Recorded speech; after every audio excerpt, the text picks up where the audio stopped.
गुरुपौर्णिमेपूर्वी शिर्डीत मोठ्या दरोड्याचा कट उधळला. 7 आरोपी जेरबंद, 2 फरार.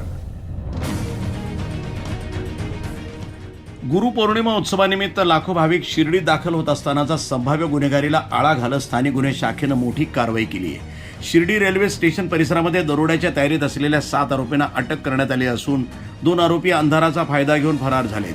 आरोपींकडनं 17,020 रुपयांचा मुद्देमाल जप्त करण्यात आलाय. पोलीस अधीक्षक मम्मुका सुदर्शन यांच्या आदेशानुसार पोलीस निरीक्षक संतोष मुटकुळे यांच्या मार्गदर्शनाखाली स्थानिक गुन्हे शाखेचे विशेष पथक शिर्डी परिसरामध्ये पेट्रोलिंग करत होते. यावेळी गुप्त माहितीच्या आधारे शिर्डी रेल्वे स्टेशनकडे जाणाऱ्या रस्त्यालगत रेल्वे ट्रॅकजवळ संशयास्पदरित्या काही व्यक्ती थांबल्याची माहिती मिळाली. पोलिसांनी तातडीनं घटनास्थळी धाव घेतली. पोलिसांची चाहूल लागता संशयितांनी पळून जाण्याचा प्रयत्न केला, मात्र पाठलाग करून 7 जणांना ताब्यात घेण्यात आलं, तर 2 आरोपी फरार होण्यामध्ये यशस्वी झाले.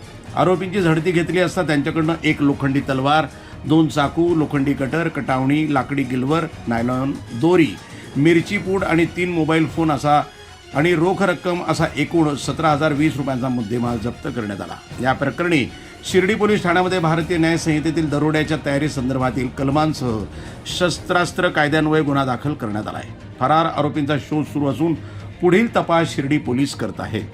गुरुपौर्णिमा काळामध्ये भाविकांच्या सुरक्षेच्या पार्श्वभूमीवर करण्यात आलेली ही कारवाई महत्त्वाची मानली जात असून पोलीस अधीक्षक मम्मुका सुदर्शन आणि अप्पर पोलीस अधीक्षक सोमनाथ वाकचौरे यांच्या मार्गदर्शनाखाली स्थानिक गुन्हे शाखेच्या पथकानं ही धडक कारवाई यशस्वीपणे पार पाडली.